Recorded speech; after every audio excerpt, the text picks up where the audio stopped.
Kita berdoa memohon kekuatan Tuhan.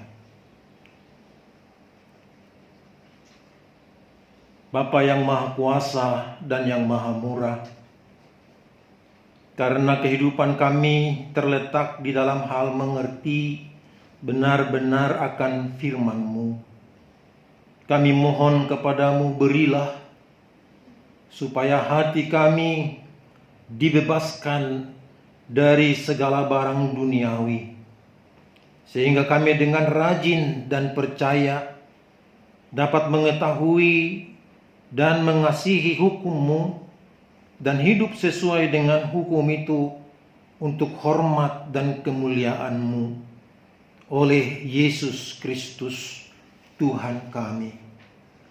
Tuhan menyertai kamu, diberkatinya engkau. Amin.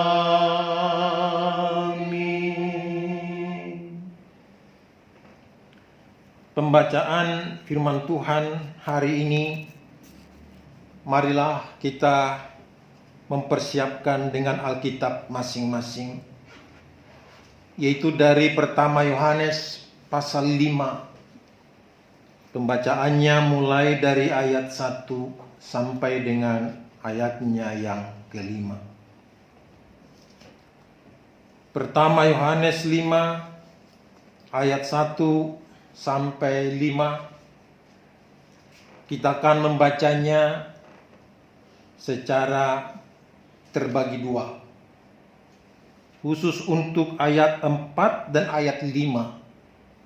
Saudara-saudara membacakannya baik yang di dalam live streaming, yaitu saudara-saudara yang ada di rumah, maupun saudara-saudara yang onsite yang ada di dalam gereja. Jadi pertama Yohanes pasal 5 ayat 1 sampai 3 akan saya baca sendiri, dan ayatnya yang keempat sampai yang kelima saudara-saudara melanjutkan dengan bersama-sama. Iman mengalahkan dunia. Setiap orang yang percaya bahwa Yesus adalah Kristus lahir dari Allah, dan setiap orang yang mengasihi Dia yang melahirkan, mengasihi juga Dia yang lahir daripadanya. Inilah tandanya bahwa kita mengasihi anak-anak Allah, yaitu apabila kita mengasihi Allah serta melakukan perintah-perintahnya. Sebab inilah kasih kepada Allah, yaitu bahwa kita menuruti perintah-perintahnya. Perintah-perintahnya itu tidak berat. Sebab semua yang lahir dari Allah mengalahkan dunia, dan inilah kemenangan yang mengalahkan dunia, iman kita. Siapakah yang mengalahkan dunia selain daripada Dia yang percaya bahwa Yesus adalah anak Allah? Demikianlah firman Tuhan. Dimuliakanlah Allah Bapa, Allah Anak, dan Allah Roh Kudus, ketiga yang esa. Yang berbahagia ialah mereka yang mendengarkan firman Allah dan yang memeliharanya. Kita nyanyikan bersama, haleluya.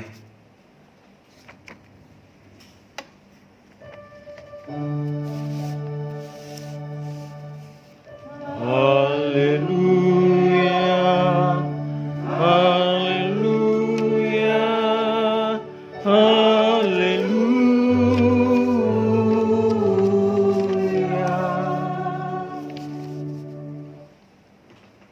Saudara-saudara yang dikasihi Tuhan, tema khotbah kita secara sinodal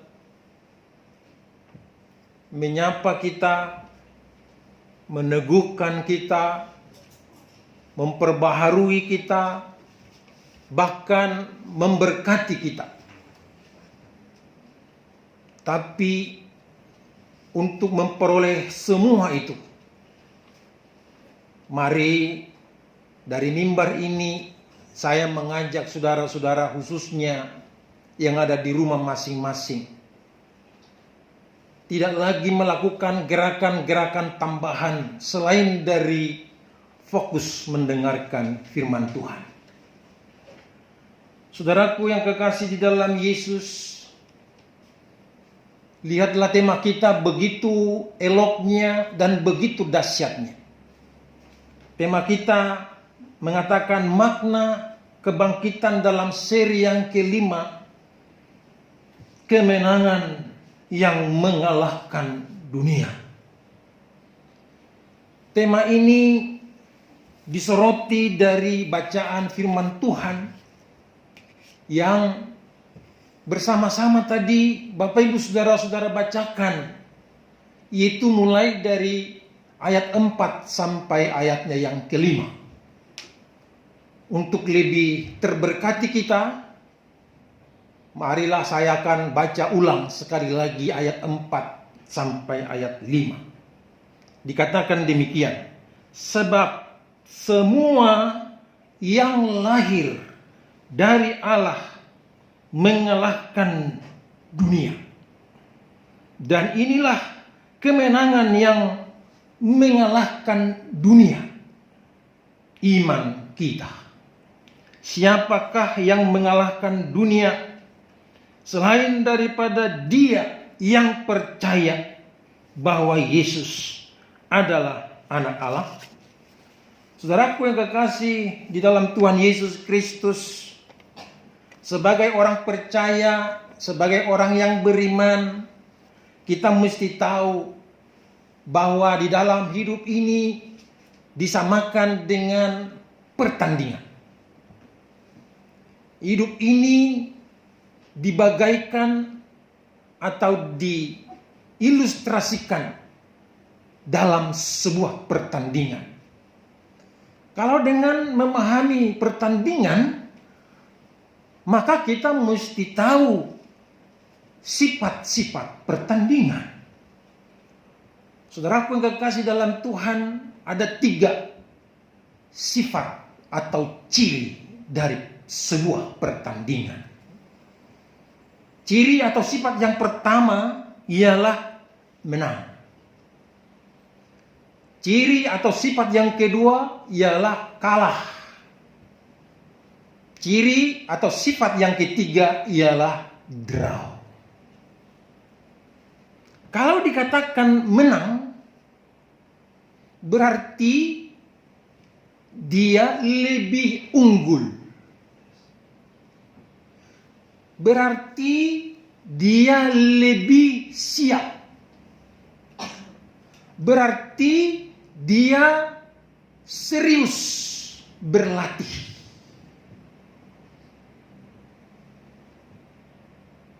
Kebalikannya itu pasti ciri atau sifat yang kedua, yaitu kalah. Mereka yang kalah adalah mereka yang tidak serius berlatih. Mereka yang kalah adalah mereka yang membuang-buang kesempatan sehingga tidak pernah fokus di dalam setiap latihan. Mereka yang kalah, mereka yang tidak taat atau tidak disiplin. Lalu yang ketiga, sifat dan ciri pertandingan itu draw. Saudaraku yang kekasih, draw itu sama artinya dengan sama-sama kuat. Angkanya sama, jumlah ratingnya sama, dan tanpa ada pemenang. Namanya draw, nggak ada pemenangnya. Saudaraku yang kekasih dalam Tuhan, semua kita mengenal seorang atlet Olimpiade 1986, namanya Carl Lewis. Carl Lewis itu adalah orang yang pertama sekali menggondol medali emas dengan jumlah yang terbanyak, yaitu 9 medali emas. Sebenarnya 10 karena ada 1 perak. Saudaraku yang kekasih dalam Tuhan, ketika dia dapat menggondol medali emas itu berjumlah 9, banyak orang yang penasaran, bertanya resep apa yang digunakan oleh Carl Lewis sehingga dia menjadi atlet tersohor di dunia, khususnya bidang atletik. Sebagai orang yang bertanding di Olimpiade, pertandingan olahraga yang tertinggi karena tingkat dunia, dia bisa menjadi pria atau menjadi juara yang tidak hanya juara di dalam 1 bidang, tapi 9 medali emas. Setiap dia naik dan turun panggung, ada banyak wartawan yang pengen tahu kenapa Carl Lewis bisa sehebat itu. Setelah dia menerima seluruh penghargaan, dia bertemu dengan seorang wartawan. Seorang wartawan itu menyapa dia dan berkata kepadanya, "Carl Lewis, satu-satunya orang terbaik di dunia ini adalah kamu. Tapi ceritakan dong bagaimana menjadi orang yang terbaik. Bagaimana seorang atlet yang dapat menggondol 9 medali emas?" Dia menjawab dengan sederhana. Dia katakan di hadapan wartawan, "Saya hidup untuk latihan. Dan latihan saya dipimpin oleh 2 orang. 1 orang tua saya dan 1 pelatih saya."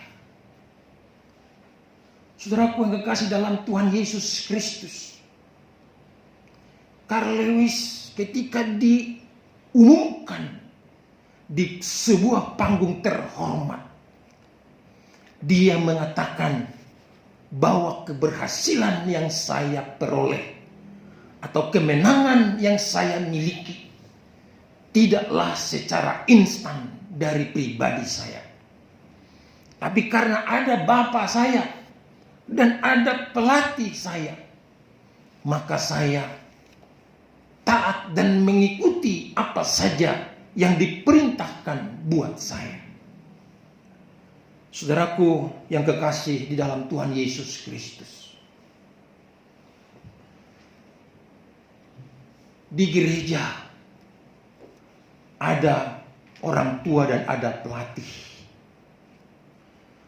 Penatua atau majelis itu adalah sebagai pelatih yang membimbing jemaat supaya menjadi berkemenangan dan supaya memiliki medali-medali emas kehidupan yang diarungi di dalam kehidupan setiap saat. Tapi mari kita lihat hubungan antara pelatih dengan yang dilatih. Hubungan antara majelis atau penatua dengan anggota jemaat. Ada banyak yang harus dikelirkan dan ada banyak yang harus diperbaharui. Kadang-kadang anggota jemaat yang sudah sakit butuh perhatian malah dibiarkan saja. Kalau anggota jemaatnya sakit, bagaimana dia mau menang? Bagaimana dia menjadi unggul? Bagaimana dia mau menjadi orang yang terhormat? Karena secara fisik dia lemah, bahkan dibiarkan atau ditelantarkan. Saudaraku yang kekasih dalam Tuhan, tidak hanya itu, ada jemaat yang ingin beribadah, tapi tidak dianggap itu sebuah latihan. Dianggap beribadah itu adalah seperti fashion show.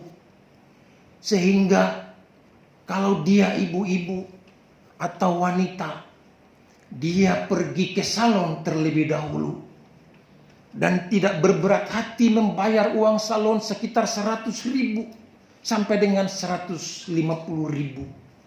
Tetapi setelah sampai di dalam ibadah di gereja, persembahannya hanya 2.000. Saudaraku yang kekasih di dalam Tuhan, ibadah itu dikatakan di dalam kebenaran firman Tuhan 1 Timotius 4 ayatnya yang ke-8, berguna dalam segala hal karena mengandung janji baik masa kini maupun masa yang akan datang. Berarti beribadah itu adalah momen bagi kita untuk melatih iman kita, melatih kesetiaan kita, melatih ketaatan kita, dan merayakan hidup kita di hadapan Tuhan, di hadapan pemilik, di hadapan owner dari hidup kita. Saudaraku yang terkasih di dalam Tuhan, yang saya katakan tadi itu mungkin tidak di BSD, itu memang di tempat yang lain. Tapi saya percaya di jemaat ini semua anak-anak Tuhan adalah pribadi-pribadi yang komitmennya tinggi untuk dibentuk, untuk dilatih, untuk dipersiapkan melalui ibadah-ibadah sehingga dia dapat berkemenangan mengalahkan segala tuntutan dunia, tuntutan kosmos yang selalu berhadapan dari waktu ke waktu di dalam hidup kita. Saudaraku yang kekasih di dalam Tuhan Yesus Kristus, seluruh gereja Kristen Okumene GKO saat ini sedang mempersiapkan para pelatih-pelatih, periodisasi majelis namanya. Saudaraku yang kekasih dalam Tuhan, para pelatih-pelatih ini jangan karena disenangi oleh gembala sidang lalu direkrut menjadi pelatih.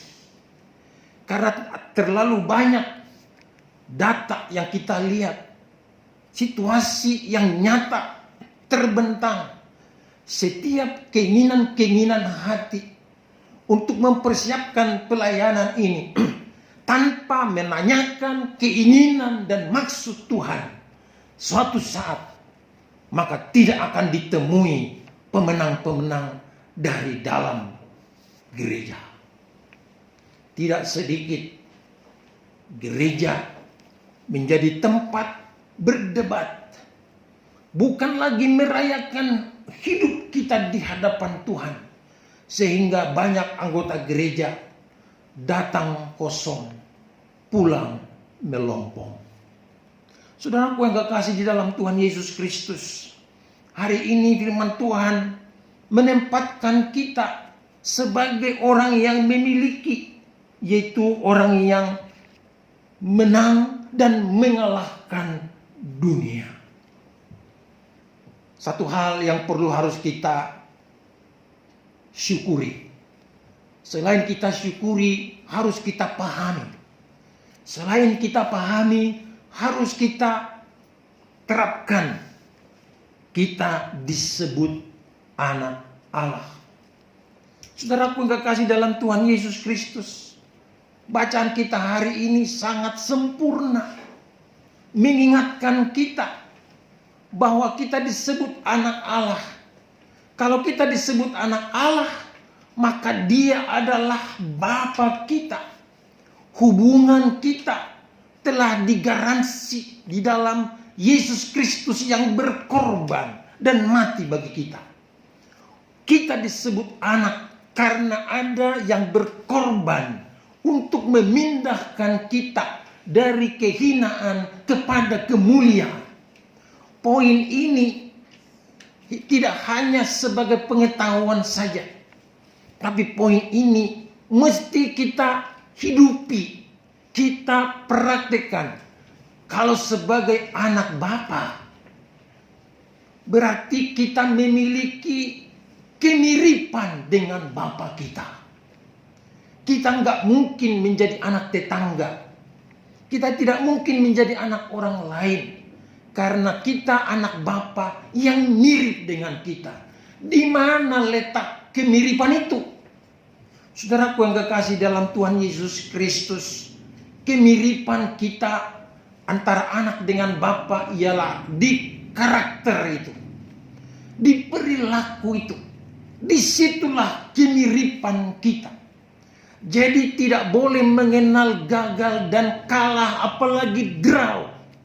Karena anak Bapa sudah ditetapkan menjadi pribadi yang selalu menang. Saudaraku yang kekasih dalam Tuhan, ada banyak kata-kata penghiburan diberikan oleh sesama manusia kepada mereka yang gagal. Dikatakan gagal itu kan karena keberhasilan yang tertunda.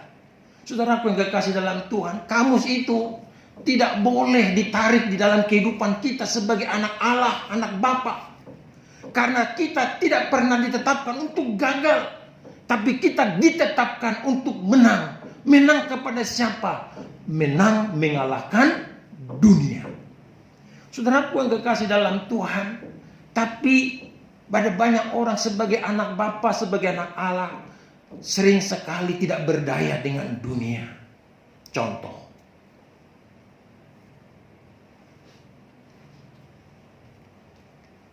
kita ini sekarang sedang menghadapi musim pandemi. Secara dunia dan secara nasional, secara regional, sampai orang yang mau mudik pun dicegat supaya tidak terjadi penyebaran virus. Tapi saudaraku yang kekasih dalam Tuhan, sebenarnya tidak hanya bagian itu yang mau kita sikapi sebagai orang yang beriman. Yang mau kita imani sebagai anak Bapa di dalam situasi seperti saat ini ialah Tuhan memberikan kepada kita kemenangan, imunitas, bisa bernapas, bisa beraktivitas. Tapi tidak sedikit orang tidak mau lagi beraktivitas, tidak mau lagi berhadapan dengan Tuhan di dalam ibadah, tidak mau lagi mengambil waktu untuk tersungkur di hadapan Tuhan. Mereka dikatakan bingung ya bingung, dikatakan gagal ya gagal, tapi mereka tidak lagi menampilkan sebagai anak Bapa. Hari ini firman Tuhan melawat kita, memperbaharui kita, memulihkan kita, dan memberkati kita. Kapanpun pandemi ini berakhir dari hadapan kita, tapi kasih setia Tuhan selalu sempurna menjaga dan melindungi kita. Saudaraku yang kekasih dalam Tuhan, selain musim pandemi ini sebagai bagian yang harus dikritisasi, teknologi yang membuat kita ikut menjadi orang yang gagal sebagai anak Bapa. Saudaraku yang kekasih dalam Tuhan, perhatikan dengan seksama. Setiap orang Kristen yang mengatakan dirinya anak Bapa, anak Allah, pagi-pagi setelah bangun, yang dibuka duluan apa? Handphone. Yang mau dilihat siapa? Siapa yang japri? Saudaraku yang kekasih dalam Tuhan, walaupun itu sudah lebih dekat karena dapat dijangkau dari tangan, tapi ingat, Tuhan yang menjadi Bapa kita tidak mempunyai jarak yang jauh dari kita. Dengan ucapan di dalam doa, kita sudah menjadi bersama dengan Bapa. Oleh karena itu saudaraku yang kekasih dalam Tuhan, Maka ciri khas orang percaya, orang beriman sebagai anak Bapa itu, begitu dia bangun, dia mesti bersujud di hadapan Tuhan mengatakan, terima kasih Bapa. Ada nafas kehidupan yang Engkau anugerahkan, memberikan kehidupan dan keselamatan bagi saya. Dan saya percaya bila saya beraktivitas hari ini, kekuatan pasti ditambahkan oleh Tuhan. Kesehatan pasti disempurnakan oleh Tuhan. Begitu. Dan setelah malam, sebelum kembali beristirahat, dia menghadap Tuhan. Dia menghadap Bapaknya dan mengatakan, Bapa, hari ini saya menjalani hidup saya dengan semua aktivitasnya. Dan saya menang, mengalahkan dunia karena Engkau bersamaku, mendampingiku, mengawalku, menyertaiku, melindungiku, bahkan memberkatiku. Tapi lihat saudaraku yang kekasih dalam Yesus, tidak sedikit orang Kristen, orang percaya, TV yang sampai bersemut melihat dia ngorok di tempat tidurnya, di tempat duduknya. Tidak lagi ingat siapa yang menjaga, siapa yang memberi kemenangan, siapa yang menuntun hidupnya, siapa yang menyertai setiap saat perjalanan hidupnya. Maka hari ini, ibu bapak saudaraku yang kekasih di dalam Tuhan Yesus Kristus, makna kebangkitan seri yang kelima, tema khotbah kita kemenangan yang mengalahkan dunia, bukanlah sesuatu yang baru, tetapi kita yang membuatnya menjadi lama. Membuatnya tidak diaktifkan di dalam hidup kita. Ada banyak godaan, ada banyak pengaruh, itu yang menjadi prioritas di dalam hidup kita. Sehingga yang paling utama kita tidak lakukan kepada Tuhan. Ketika wartawan bertanya kepada Carl Lewis, apa yang kamu lakukan kepada orang tua dan kepada pelatih? Carl Lewis mengatakan, semua medali yang saya raih ini adalah saya persembahkan kepada orang tua saya dan pelatih saya.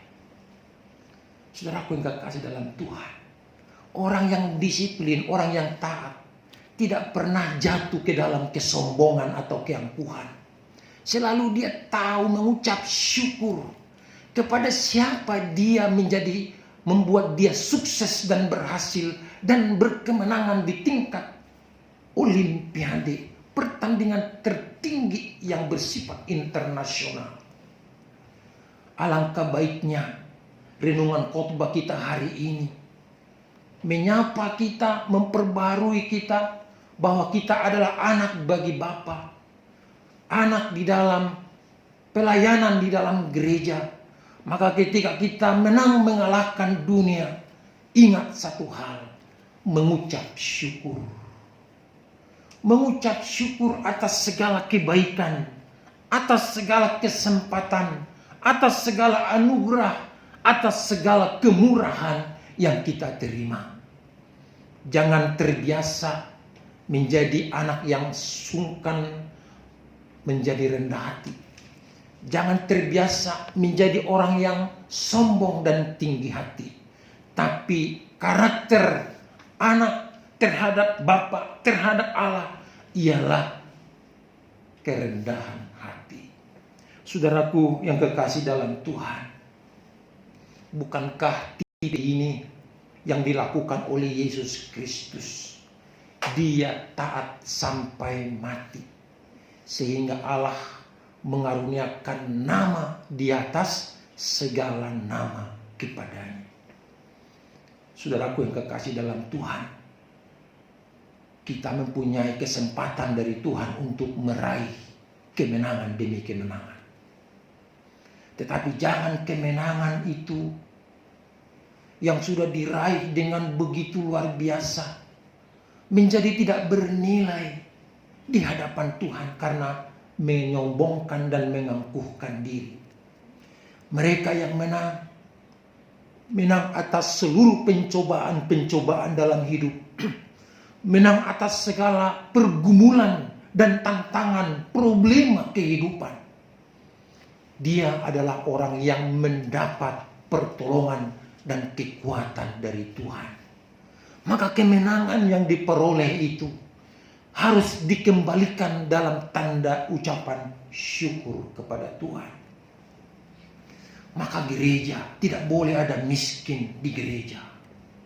Rumah tangga tidak boleh ada bangkrut di rumah tangga. Negara tidak boleh bangkrut di dalam perjalanan kehidupannya. Selama warganya, selama anggota-anggotanya, selama anak-anaknya, mereka memiliki hubungan yang baik dengan Bapaknya, hubungan dengan Tuhannya. Jangan pergumulan membuat kita mengatakan, saya tidak lagi anakmu. Kenapa saya mengalami pergumulan sebanyak ini? Saudaraku yang kekasih dalam Tuhan, nanti baca 1 Korintus 10 ayat 13. Pencobaan-pencobaan yang kamu alami adalah pencobaan-pencobaan biasa yang tidak melampaui kekuatan manusia. Artinya apa? Tuhan mengetahui ketika kita menghadapi pencobaan, tapi mengetahui titik kemenangan di mana Tuhan mengeluarkan saudara dari pencobaan. Oleh karena itu, jangan rusak hubunganmu dengan Tuhan karena pergumulanmu berat, karena pencobaanmu seperti gunung, atau karena tantangan yang kamu hadapi begitu sulit. Tuhan mengetahui karena kita anaknya, di mana titik lemah kita, di situ Dia memberikan titik kemenangan untuk kebangkitan kita dan untuk keberhasilan kita. Hari ini firman Tuhan telah menyapa kita melalui tema dan melalui bacaan firman Tuhan. Begitu saudara keluar dari rumah, keluar dari gereja, katakan kepal tanganmu, taruh di dada, dan mengatakan, saya ini anak Bapa yang selalu menang mengalahkan dunia. Saudaraku yang di rumah, saudara-saudara yang ada di gereja, kepal tanganmu sekarang, hadapkan di dadamu dan katakan, saya ini adalah anak Bapa yang menang mengalahkan dunia. Dengan memiliki ini, saudara-saudara akan memiliki hidup kejayaan demi kejayaan, keberhasilan demi keberhasilan. Tuhan memberkati firman-Nya. Amin. Kita merespon firman Tuhan dan mengaminkan firman Tuhan sambil bernyanyi dari Kidung Jemaat 253 bait 1 dan 4.